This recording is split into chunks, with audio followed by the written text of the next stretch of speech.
Ինչպես եք վերաբերվում Աննա Հակոբյանի սոցցանցերում վիրավորանք պարունակող գրառումներին։ Ոչ հետևում եմ, ոչ էլ ուզում եմ հետևեմ, ես իրան չեմ ընդունում вообще։ Ոնց կարամ նորմալ վերաբերվեմ։ Անմարդկային վերաբերմունք է։ Իրանք չեն հասել ղեկավարի դիրքին, իրանք էլ դաժե ժուրնալիստի բանում չկան։ Լավ չեն վերաբերվում, ընդհանրապես Աննա Հակոբյանը ինքը չի գիտակցում, լուրջ եմ ասում, պրոստը չի գիտակցում, որ ինքը առաջին տիկին է։ Թե հակնվածով, թե ամեն ինչով։ Ինձ համար ամոթ է, որ իմ ղեկավարի կինի ինքն է։ Թեկուզ ղեկավար ամոթ է։ Ես մեր հանրապետության առաջին դեմքն է, առաջին ընտանիքն է մեր հանրապետության։ Շատ ամոթ է։ Շատ ցավալի է,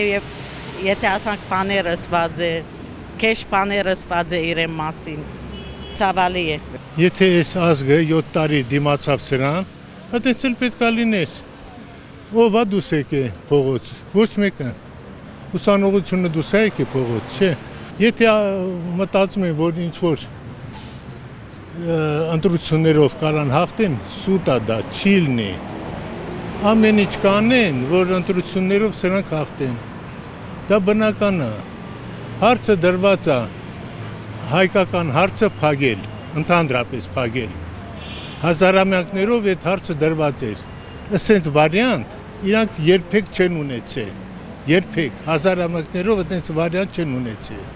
Հազարամյակներով ուզում էին Ղարաբաղը սպանել,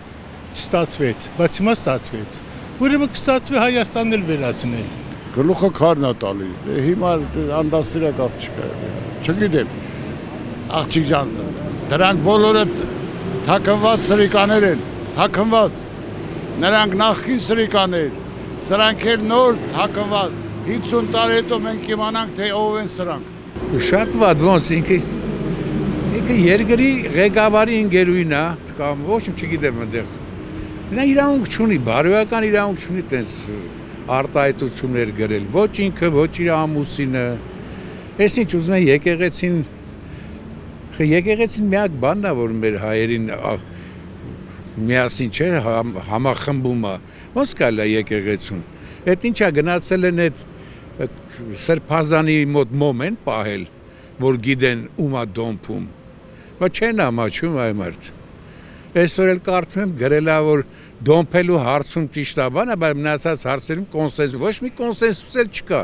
Ինչ են ընկել։ Միակ բանը մնացել է այս հայ ազգին եկեղեցին։ Քար ու քանդարին էս պետությունը։ 7 տարվա մեջ թող ասեն, որ մի բան կառուցել են։ Մի հատ, բացի ինչ որ է թազա շենքերից։ Մի հատ Հայաստանը սովետական միությունից հետո ուներ թեթև արդյունաբերություն, ուներ ծանր արդյունաբերություն, մեքենաշինություն, քիմիական արդյունաբերություն, ուր է դա։ Լրիվ քար ու քանդածին մի բան չեն կառուցել։ Հողերը հանձնել են, չեն հանձնել հողերը։ Ասում է 5000 երեխան առ ոչինչ զոհվեցին։ Այդ որն է այդ առ ոչինչը ես չեմ հասկանում։ Ես չգիտեմ, շատ վատ է։ Այս իշխանություններին պետք է հեռացնել, սրանք չպետք է մնան։ Սրանք եթե մնացին մենք Հայաստան չենք ունենա։ Եթե ուզում ենք Հայաստան չունենանք, թող մնան։